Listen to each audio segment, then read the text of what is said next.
Be a little bit more conducive to talking. Yeah, thank you. All right, Barry, we're down in the engine room. So we're down in the engine room. And then by the way, this it's called My Emily, M-Y. My Emily. My Aboard Emily. My Emily. Yeah. Okay. Yeah. So you can tell me. So I guess the main thing to check down here is the obvious, you know, no major oil leaks, no major water leaks, no real, you know, nothing getting too hot or nothing looking out of the ordinary. What you're looking at now through the camera is the boat when it's brand new, so everything is nice and clean. Things will tend to soot up a little bit, but you should never really see any major stains. So if you want to just go over we'll just straight over the corner here, look, that's basically your main oil hydraulic pump for the swim platform here at the back. So if for any reason the swim platform you had it down, you might have a tender off it, you might be just bathing off the back of the boat.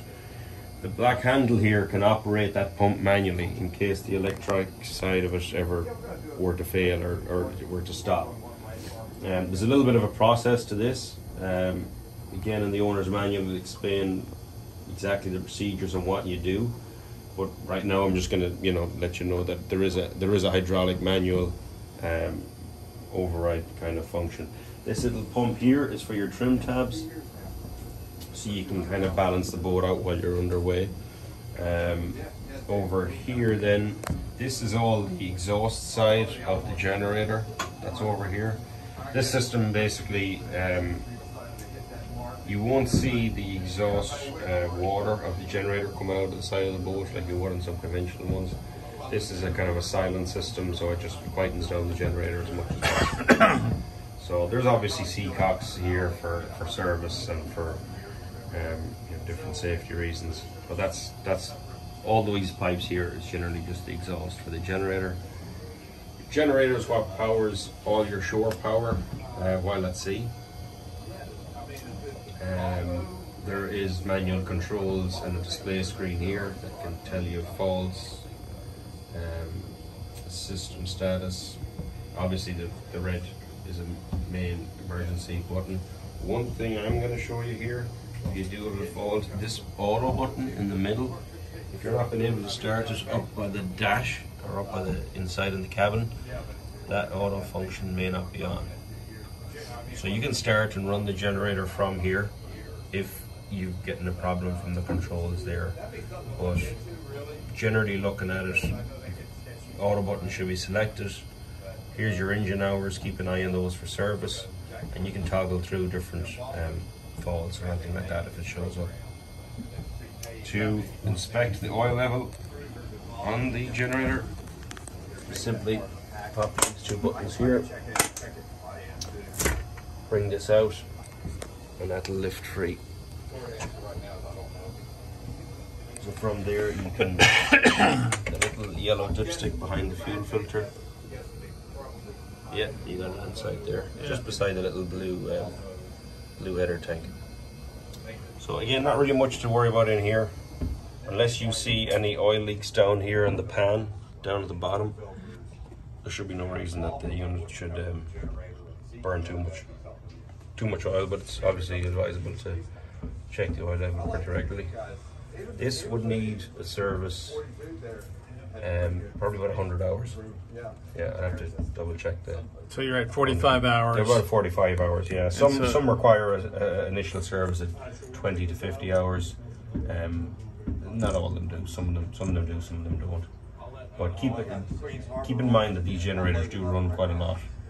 A lot of people focus solely on just your propulsion engines. Yeah. And they forget about this little guy that runs the boat pretty much all the time you're on the boat or out on the boat. So these can rack up hours pretty quickly.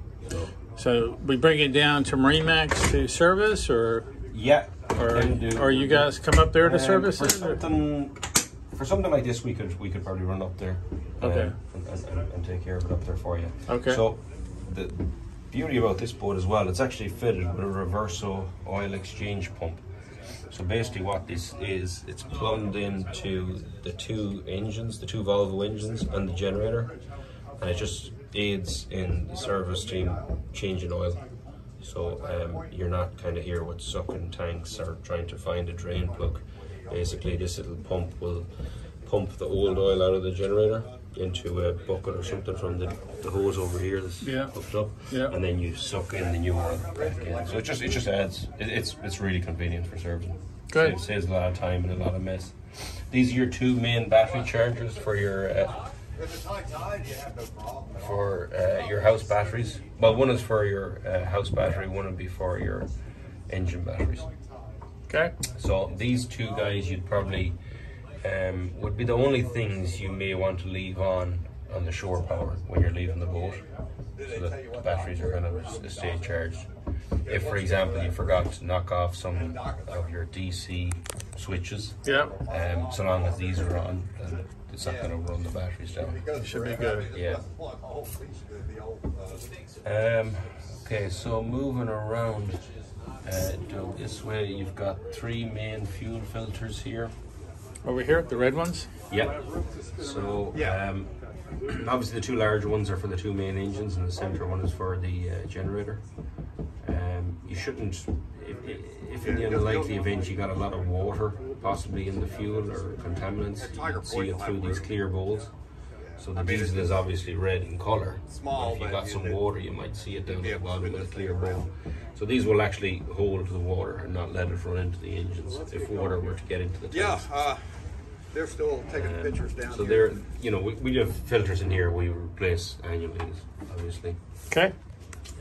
Up here you've just got more breakers for mostly for the 24 volts, 12 volts systems on board.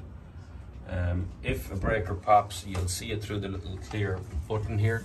Yeah. So see the 5, there's a 5 amp breaker. Yeah, yeah. So it'll just pop out and you can just push it back in again. Push it back in again. If it keeps popping out, then there's an issue with the circuit. When they give you a Give us call. a call, yeah. On the likes of those ones there, Actually, if it's going to be a you tiger just pot, pop that up might work the, out good. If pop I up have to the do anything else red to it, tab. because I got to See be that at one there Tiger on Point the salon stereo? probably Tuesday right. next week. Yeah, pop that back up. Yeah, I'm not sure. Yeah, why that's so if I need somebody might. if I It's need easy enough to anything else, plug Would you like to? so you can test them to make sure that Consulted on this movie, and I said, they go boy, down, the universe sure back has a up. sick sense of humor, right? Why did you end up trying it? Because I could Moving imagine around, then having those some two. reservations. Oh, for sure. Those two devices over here with the cooling fins on them, they're your inverters to convert the 24 volts to 12 for some of the electronics. Nothing you need to really worry about with those. Now over here is the main battery switches that I was talking about. So it is best to knock these off when you leave the boat. If you leave them on, it's not a big deal, but the less drain you can have on your batteries while you're away from the boat, the better. It'll extend the life And you'll of your do that batteries. down at the control panel. Exactly, yeah. Okay. But some things will still be powered on. So Okay. to really cut all power, you got to turn off all those battery switches. Down here. Yeah. So I need to pop the hatch, come down here and turn it off? Right, exactly. It's a bit of a nuisance. So every time I leave the boat? If you're coming on the boat the next day, then I wouldn't even worry about it. If you're going to leave the boat for a few days, then I'd probably advise them. Come down here and turn this switch Just turn and those that switches. switch. Yeah. So one is the port engine, starboard engine. Turn those off. Turn those to off. The generator, turn that to off. If you're going to leave any of them on, you can leave the accessory battery switch on. So that's your house battery switch. So that can leave on some lights and leave on some things on the boat. Okay. If you do, So if I'm going to get off the boat and we're not taking it out for 5 days, yeah, I would knock off all these. come on down and knock these off. Right, correct. Gotcha. Yeah, at least turn the generator and the two engines off. There's no reason for them to be on. If you leave the house one on, so long as you've got your battery chargers on, then that's fine. Because there may be something, say like that security camera system or something like that, that might run off the house battery. So that might be a case where we might have to leave that on. It's not a big deal. But what I would say is when you do get back on the boat, and if you have left the accessory battery switch on, when you get back in the boat, turn it off and let everything power down and basically reboot itself. Sometimes you'll find that electronics that are on for 2 or 3 days, like it's only a low power electronics, it may not function properly until it just cycles the power. So if you had an issue, we'll say to you, okay, well let's turn everything off, let's cycle the power. So what I'll say is come down to here, and you know, if you're in a safe situation, knock off the engines, knock off the generator, turn off all these battery switches, power everything down, leave it for a minute, power everything back up. 9 times out of 10, it fixes your issue. Okay. Gotcha.